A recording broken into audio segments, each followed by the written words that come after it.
Hello, this is a really quick video because I thought I ought to try and sort of get through some of the ideas that are important this evening. Because tomorrow is going to be such an interesting day. At 2 p.m. Russian time, there has been a clear call for Russians to assemble on the streets and protest against the incarceration of Alexei Navalny.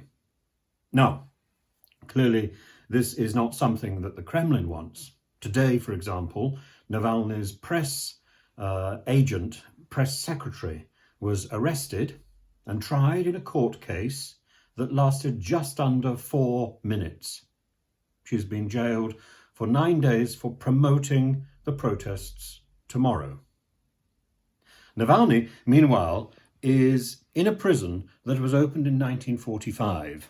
A sejo, or a detention centre, but one with a horrible history that goes back to Stalin.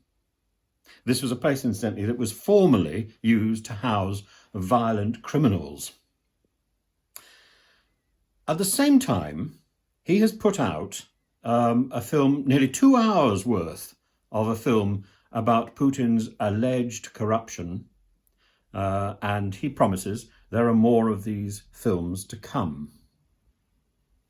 The film is heavily influenced. The film also, incidentally, has subtitles, so you can watch it. It's long. But the film is heavily influenced by Ostry Orgel, another YouTube site. And this one, which unfortunately doesn't have English subtitles, looks at the rather feeble facts that seem to have been manipulated by the Kremlin to suggest that Putin was once a major player in the KGB. Not so. He was, says this website, a pretty feeble person in Dresden. He was really not much more than an office boy with hair, whose major responsibility seems to have been to ferry around Dresden the wives of the rich and famous visiting dignitaries and to show these wives the sights. He was, in fact, an elevated tourist guide. What Navalny has done is to give body to all these rumours. Not only do we hear of Putin's rather unspectacular origins, but we also see his fabled palace. I've all heard rumours about this palace. This is one of many, incidentally, that he has allegedly amassed over the years, but with this great difference.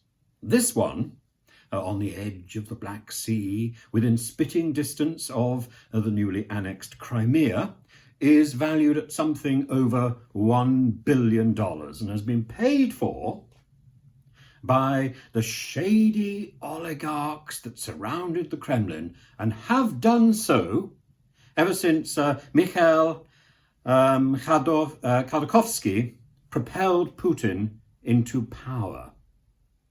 Now, it is suggested that Khodorkovsky and the early band of oligarchs believed that they could control this nobody man, this bureaucrat, this fixer from St. Petersburg. But the worm turned.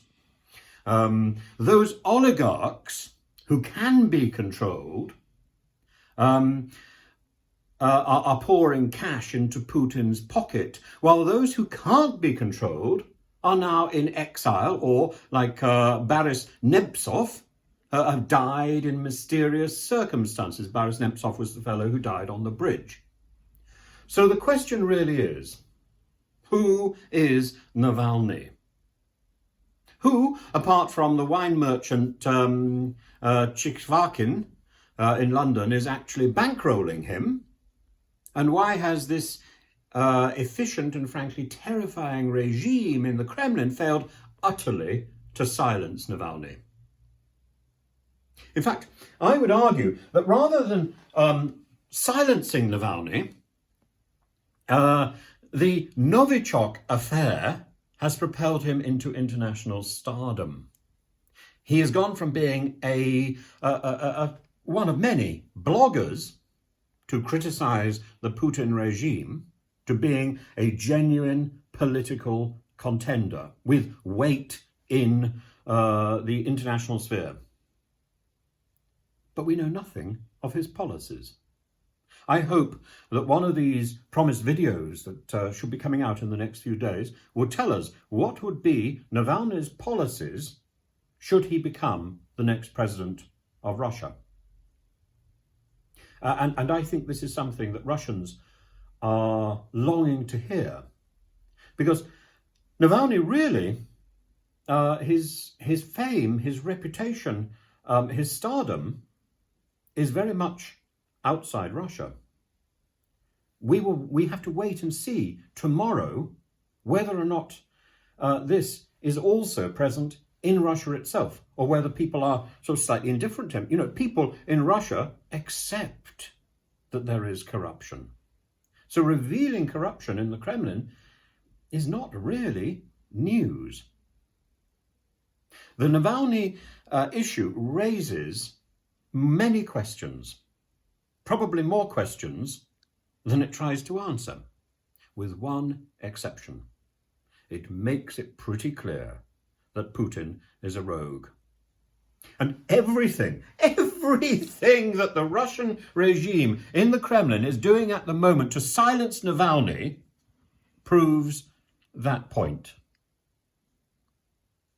So let's see what happens tomorrow.